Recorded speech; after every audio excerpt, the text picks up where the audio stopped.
سرکار سیدنا غوث اعظم عبد القادر جیلانی رضی اللہ تعالیٰ عنہ جس حال میں بغداد تشریف لائے تھے اس زمانے کو یاد کریں، اس زمانے کو یاد کریں۔ وہ ایسا زمانہ تھا کہ اس وقت حق بولنا ایک جرم ہو گیا تھا۔ شیعہ نواز خلیفہ موجود تھے، حضرت ابوبکر حضرت عمر کا نام لینے پر بھی مسجد کے دروازے پر کوڑے مارے جاتے تھے۔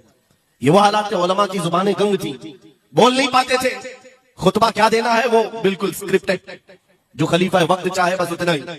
آج جیسے سعودیوں کے ہاں یہ رواج، بادشاہ کی حمایت میں اور بادشاہ جیسا چاہے ویسی مسجد کا مولوی بھی بولتا رہے۔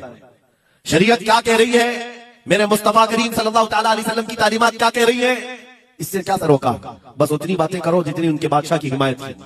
یہ دور غوث اعظم کے زمانے کا بھی تھا۔ اس وقت حق بولنا ایک بہت بڑا جرم تھا، علماء کو کوڑے مارے جاتے تھے۔ آپ کو پتا ہے اسی بغداد میں صرف ایک حق بات کا اعلان کرنے کی وجہ سے امام احمد بن حنبل کو 300 کوڑے مارے گئے تھے۔ ان کی پیٹھ جھک گئی تھی، ان کی ریڑھ کی ہڈی ٹیڑھی ہو گئی تھی۔ کوڑا کس کو کہتے ہیں، کوئی رسی کو نہیں، چمڑے کا وہ بیلٹ جس سے وہ مارتے تھے تو جسم کی چمڑی لگ کر کے آ جاتی تھی۔ 100 کوڑے میں تو آدمی مر جاتا تھا، کوئی بچ گیا۔ 300 کوڑے کھائے اس امام کی بات کر رہا ہوں جس کو میرے نبی کی 5 لاکھ حدیثیں یاد تھی۔ وہ امام احمد بن حنبل اتنے بڑے امام الحدیث کوڑے کھاتے تھے تو کس بات پر، صرف حق بات کا اعلان برسر پیکار کرتے تھے، سب کے سامنے کرتے تھے۔ انہوں نے کوئی بادشاہ کی روح رعایت نہیں کی، انہوں نے یہ نہیں دیکھا کہ یہ کیا چاہتے ہیں، بلکہ ہمیشہ یہ دیکھا کہ میرے نبی کی شریعت کیا چاہتی ہے۔ میرے عزیزو، یہی بڑی کرامت ہے۔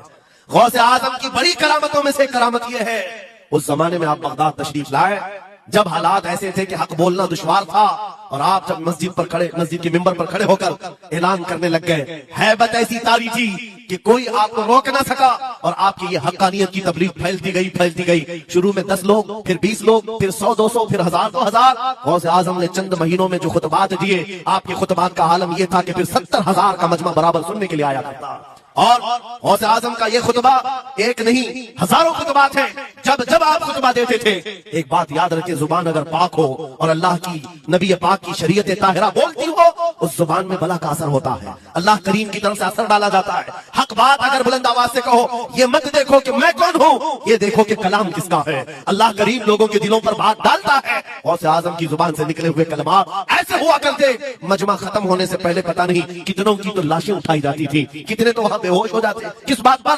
اتنا اثر کرتا دل پر کہ لوگ کپڑے پھاڑ لیتے تھے۔ خطبے کے اندر، بیان کے اندر ایسا اثر ہوتا کہ لوگ بیٹھے بیٹھے مدہوش ہو جاتے، کوئی جوش حال میں کپڑے پھاڑ ڈالتے۔ روایات میں بتایا گیا کوئی ایک مجمع بھی ایسا نہیں جس میں حضور غوث پاک کی تقریر کے بعد جنازہ نہ اٹھایا گیا۔